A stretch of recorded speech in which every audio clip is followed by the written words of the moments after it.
Hello and welcome to another New World Translation Curiosities video. I'm Ray Morris. Here's where we compare Bible translations, including the New World Translation, the King James Version, along with referencing more volumes of Bible translations, lexicons, expositories, dictionaries, encyclopedias, and commentaries, perhaps more in these videos than you may ever see in other videos on YouTube.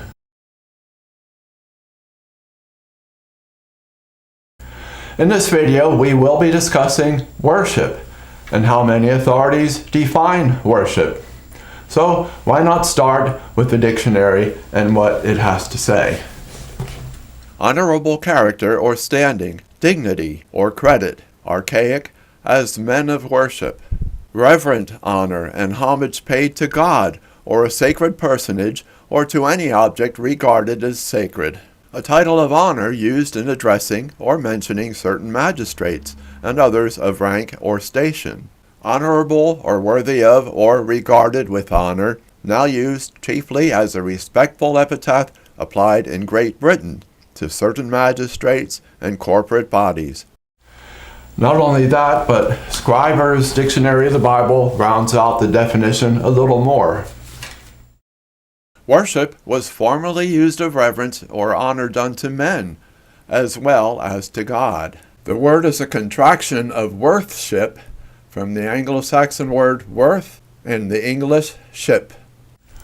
So the word worship springs from the word worthship. Actually, I'm kind of glad we don't say it that way, though, really. As it is, worship is showing someone that they're worth something, worthy of honor. Yes, it can and does mean to carry out religious homage, ceremony to God, but as we see, even more so, there's also a strong non-religious application of worship. Notice what is said in Jason Bedoun's Truth in Translation. The verb proskuneo is used 58 times in the New Testament. When the King James translation was made, the word picked to best convey the meaning of the Greek word was worship. At that time, the English word worship had a range of meaning close to what I have suggested for the Greek word proskuneo. It could be used for the attitude of reverence given to God, but also for the act of prostration. The word was also used as a form of address to people of high status in the form your worship. So the King James Translation Committee made a pretty good choice. But the modern English is not King James English, and the range of meaning for the word worship has narrowed considerably. Today we use it only for religious veneration of God, so it no longer covers all of the uses of the Greek verb proskuneo, or of the English word in the days of King James. For this reason, it is necessary that modern translations find appropriate terms to accurately convey precisely what is implied by the use of proskuneo in the various passages where it appears.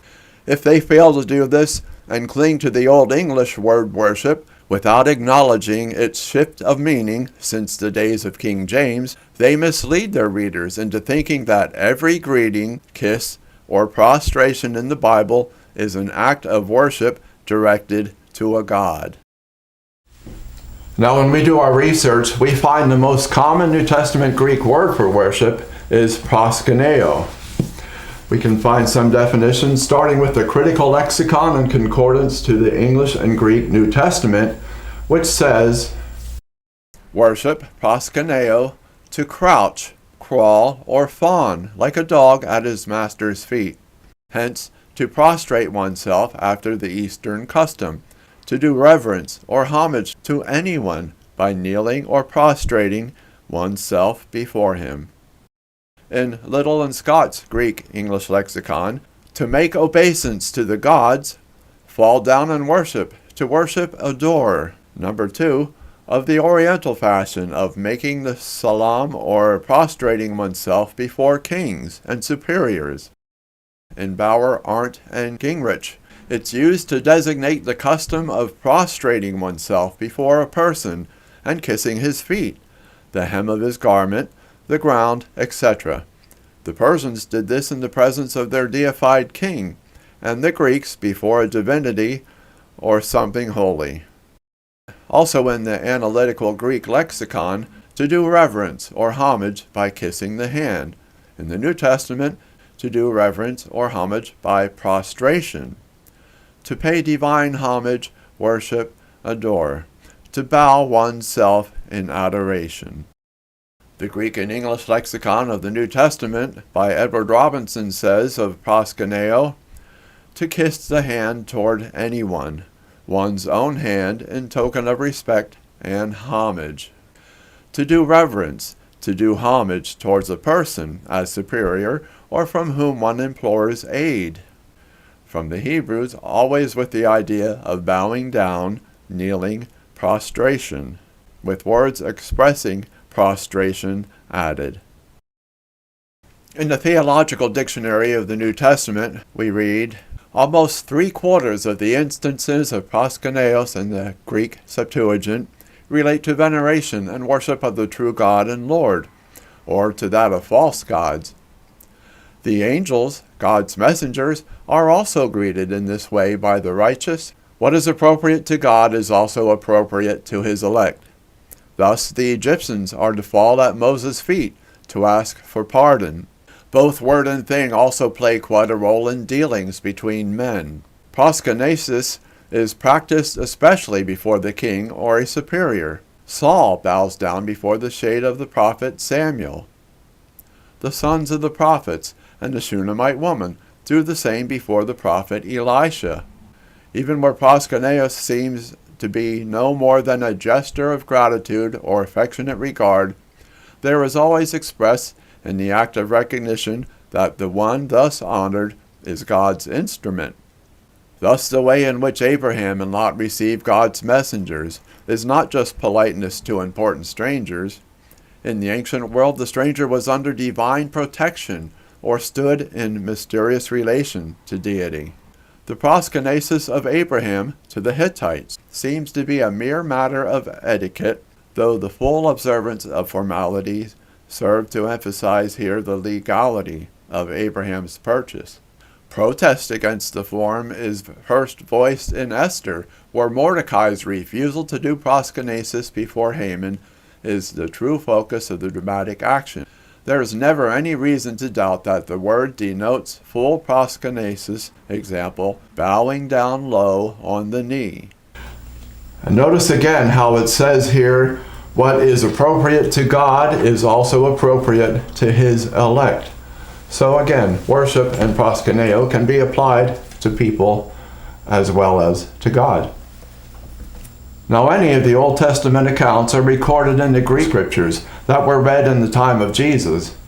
Those writings used the Greek word proskuneo, or various forms of it, showing it was most customary to proskuneo, to simply bow down at the feet of someone deemed worthy.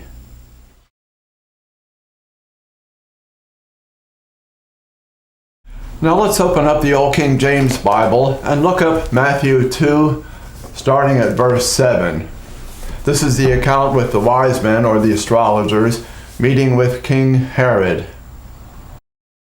Then Herod, when he had privily called the wise men, inquired of them diligently what time the star appeared.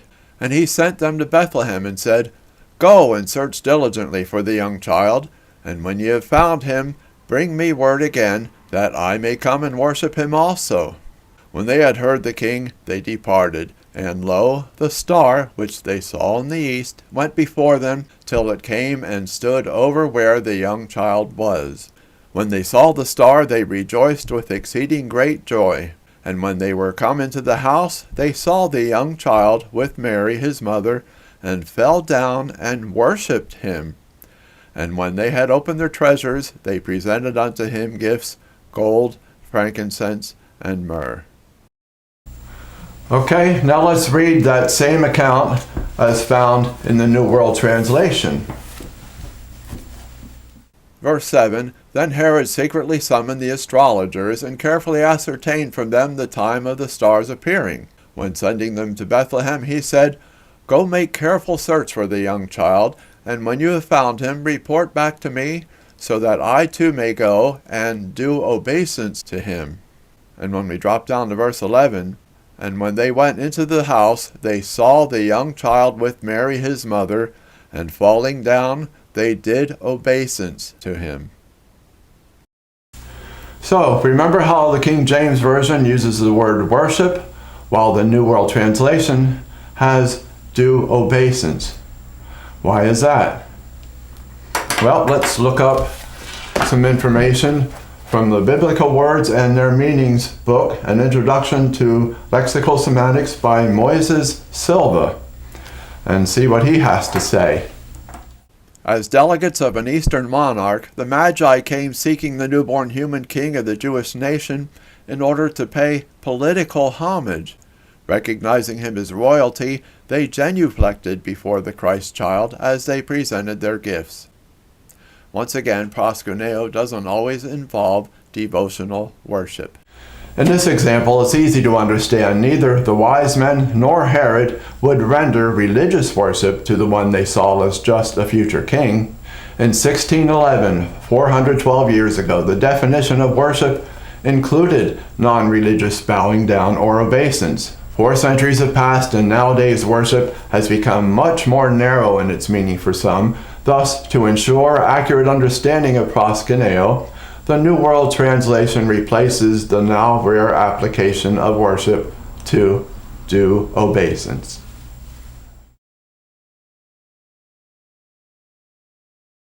Let's continue on with what Moises Silva says in his book in referencing the Greek word for worship in proskuneo on page 205. He says quite a bit actually, so just to keep it brief. Proskuneo is often used in the gospel narratives with the sense of entreaty or petition. It is often found petitioning Jesus for assistance or healing. When it is used in this sense of entreaty, a religious or divine connotation is not necessarily implied by the word. To understand and translate proskuneo as referring to worship when used in this sense of entreaty is not lexically justifiable. So in other words, the original Greek word of itself doesn't grammatically imply religious worship to Jesus. We do periodically hear some say, but the word is worship. That proves Jesus is God. Well, not really. Let's note de Boon's comment on page 48, as we see here. Now, as far as using worship instead of obeisance and homage to Jesus, it's not a very good argument because in most of the passages, the people who make the gesture know next to nothing about Jesus other than that it's obvious or rumored that he has power to help them. Now, more importantly, we want to use the scriptures. What do the scriptures say about all this? Recorded in all 3 of the synoptic gospels is Jesus asking Peter, "Whom are the people saying I am?" Well, what are the people saying Jesus is? Let's open up the King James Version and find out. This is in Matthew 16, starting at verse 13. When Jesus came to the coast of Caesarea Philippi, he asked his disciples, saying, "Whom do men say that I, the Son of Man, am?" And they said, "Some say that thou art John the Baptist, some Elias, and others Jeremias, or one of the prophets." He saith unto them, "But whom say ye that I am?" Simon Peter answered and said, "Thou art the Christ, the Son of the living God."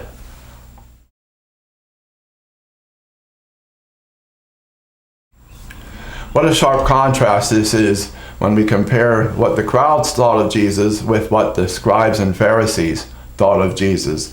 Let's read some of this in John chapter 8, where Jesus and the Pharisees, as usual, are having their bouts. Jesus answered, "If I honor myself, my honor is nothing. It is my Father that honoreth me, of whom ye say that he is your God. Yet ye have not known him, but I know him. And if I should say I know him not, then I shall be a liar like unto you." Even when we back up to verse 44, Jesus again, "Ye are of your father the devil, and the lust of your father ye will do. He was a murderer from the beginning, and abode not in truth, because there is no truth in him. When he speaketh a lie, he speaketh of his own, for he is a liar and the father of lies. So Jesus' assessment of the scribes and Pharisees was that they were liars and sons of the devil. But it didn't end there. Historian Will Durant best sums up Jesus' assessment of the scribes and Pharisees all in one rather succinct bundle in Volume 3, page 568 of his Story of Civilization. We've got that right here. The scribes and Pharisees put heavy loads of the law upon men's shoulders, but they will not lift a finger to move them. They do everything they do to have men see it.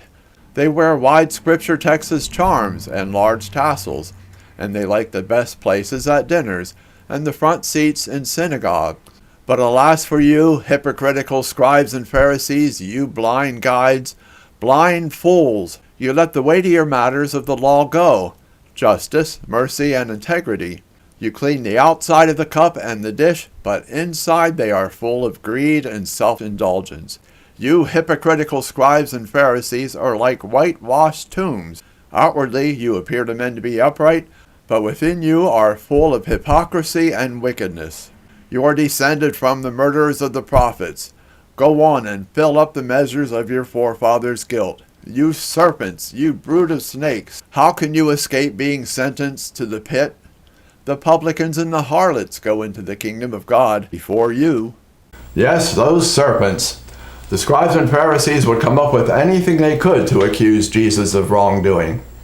It's no surprise that the wise, only begotten Son of God could always successfully debunk and dismantle all of the scribes and Pharisees' false accusations, and by simply bringing up the scriptures. This included their accusation of Jesus being God. As we see, Jesus rounded off that particular conversation with the scribes and Pharisees by drawing the exact same conclusion Peter made, found in John 10, verse 36. Say ye of him, Jesus, whom the Father has sanctified and sent into the world, thou blasphemest, because I said, I am the Son of God. So Jesus confesses he is the Son of God, just as Peter did. And you know, we got to wonder if the scribes and Pharisees may even have learned from this session. Later on at Jesus' trial, we read at Matthew 26, starting at verse 63, But Jesus held his peace, and the high priest answered and said unto him, I adjure thee by the living God, that thou tell us whether thou be the Christ, the Son of God. Jesus saith unto him, Thou hast said, Nevertheless I say unto you, hereafter shall ye see the Son of Man sitting on the right hand of power, and coming in the clouds of heaven. Then the high priest rent his clothes, saying, He has spoken blasphemy.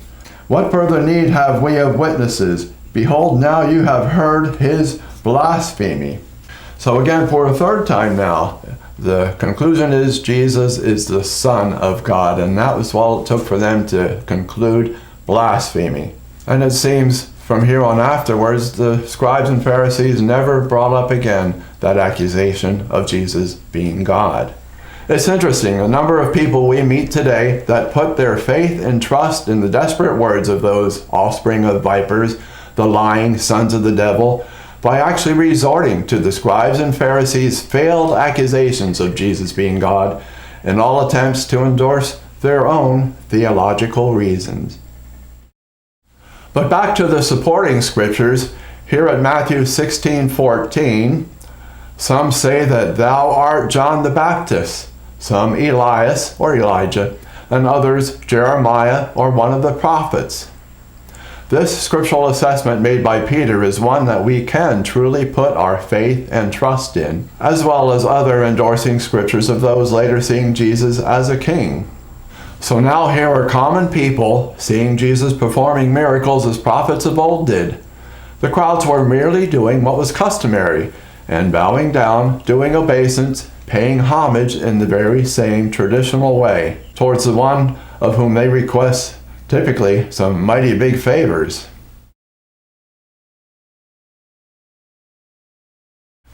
Yes, worship does mean offering sacred service to God, but it doesn't end there.